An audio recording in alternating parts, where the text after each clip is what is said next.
Yeso chali no mulongo babiri Tracy Alia kutawela radio and TV eranga wenjogere ndi ku department yabakulide okoche nyama ku Saruj Park oromukolo gubadde guteekateeka gwe tuliko saazi no barbecue party guteekateeka okukyala kwa Katikkiro Charles Peter Mayiga.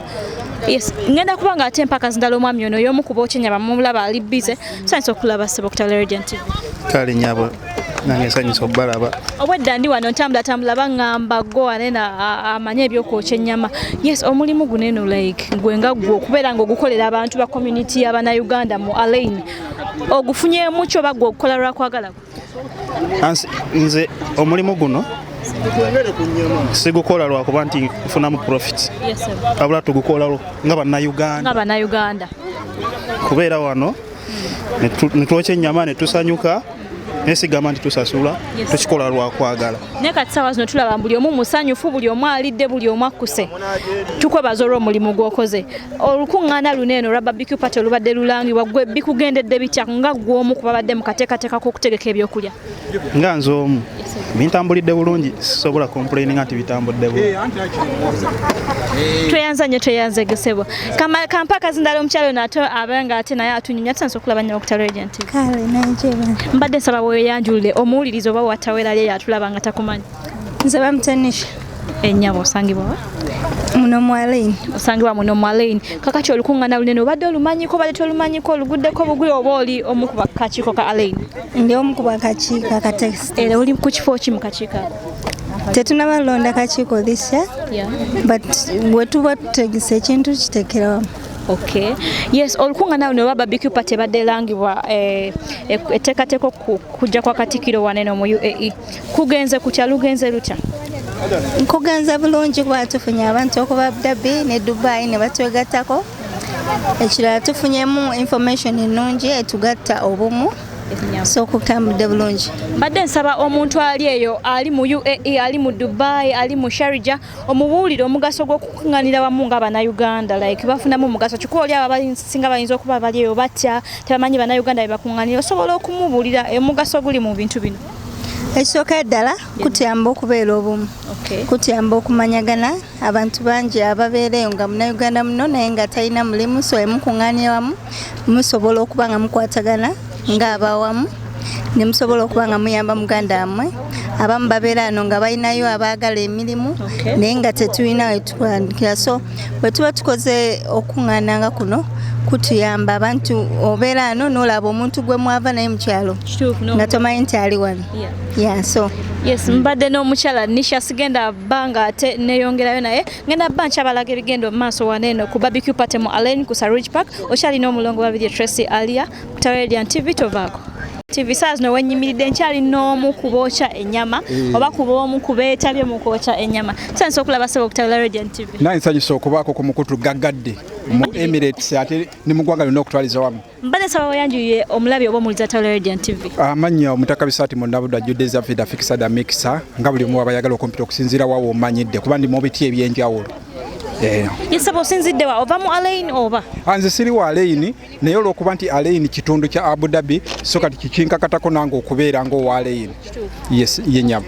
Yes, olukiiko luno oba olukuŋŋaana luneeno olwa barbecue party oluteekateeka okukyala kwa Katikkiro wa Buganda Charles Peter Mayiga olufunyeemu ki era obadde osuubira ki ky'osuubira ky'osanze oba?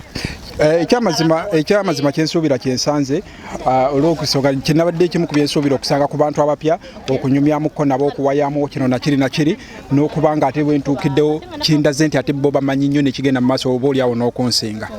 Naye ng'abantu balayini obasanze otya kuba kati mu Abu Dhabi abaayo kati gova mu Abu Dhabi kati nga gwe azze obuzimu Alain abantu abo basanze otya? Alain siri mupya olugendo lwange lwatandikira mu Alain era siri mupya waayo just kati nze okukomawo mu Alain mbanga akomyewo okwejjukanya era abantu mbasanze bali friendly nga bwe gwali nga bwe naliyo. Yes, nyabo tusanze okulaba ku Radiant. Yawe nange tusanze okusanga. Amanya go gwani nnyo? Amanya na Abasa Caroline. Nkwaniriza ku Radiant. Nange kwaniriza. Yes, osinzidde mu Alain oli mugenyi oba? Ndi mutuze wo mu Alain. Mu Alain omaze mu bbanga ki? Mazemu emyaka ng'etaano. Alain ogisanze otya oba community y'Abannayuganda wagiyingira ddi era ogisanze otya? Nnungi nnyo okuva lwe nagijoyininga nnungi sirina buzibu bwonna. Yes, birungi ki bw'ofunye mu community y'Abannayuganda mu Alain? Ekisooka tukwatagana tuli omu we are one family we are Ugandans. Omuntu ali eyo abadde atamanyi nti Alain waliyo n'Abannayuganda gye bakuŋŋaanira waliyo enkuŋŋaana nga zino abantu bamiitinga bannaabwe ne bafuna friendship empa connection empya job connection oyinzamu akagambo ki kyensobola omugamba nti mbo wafuna omuntu yenna nga Munnayuganda newabeera nga musinkanye beebuzeeko basharinga enamba bakwatagane asobola n'omugamba namugamba batulina group like ne babeera nga bali friends ne tufuuka omuntu omu mugenda mumanyagana mpola. Yes, ngenda kubanga ate nkwerekereza okumenya ku Tawera Radiant TV tovaako. Tusanze okulaba nnyo ku Tawera Radiant TV. Nange nsanyusa basanga. Mbadde nsaba weeyanjulire omuwulirize oba omulabi wa Tawera Radiant TV atulaba. Amanya bampita Sofia era nga mpangalira wano mu Alaini. Yadde nga siri Muganda naye nange neegasse ku community y'Abannayuganda and Abaganda bomu kwagalana n'abagaliza Obuganda obulungi. Okay, kati ogambye nti oli mu community y'Abannayuganda wano mu Alaini. Community y'Abannayuganda wano mu Alaini ogimazemu bbanga ki? Ngimazemu emyaka 3 era sigifunyeemu buzibu yadde. Wow. Mbadde nsaba omuntu ali eyo atulaba oba atamanyi kigenda mu maaso omusigire ekifaananyi ki ekigenze mu maaso era kiki obadde osuubira okifunyeemu ki?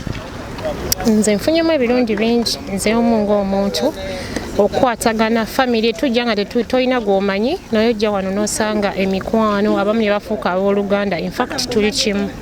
Yeah. Kati sawa zino ki ekibadde kigenda mu maaso okuba tulaba mwoki ennyama mwejaga abantu basanyufu ki ekibadde kigenda mu maaso olunaku olwaleero? Ebiseera ebisinga tumanyi okuŋŋaana si gwe guno ogusoosa tukuŋŋaana emirundi mingi era twaze okuliira wamu n'okusanyuka kuba tuludde okwerabagana engeri gye tubadde mu sizoni y'akasana bwe butandika nga tuli mu mpewo tukola enkuŋŋaana bwe tuti ne tukuŋŋaanira wamu ne tusanyuka buto. Yes, ono abadde omutuuze wa Alaini saako omu ku baludde mu community y'Abannayuganda mu Alaini wekumire ku Tawera Radio and TV obadde n'omulongo tovaako. Owuliriza Tawera Radio ne Tawera TV ensibuko y'amazima.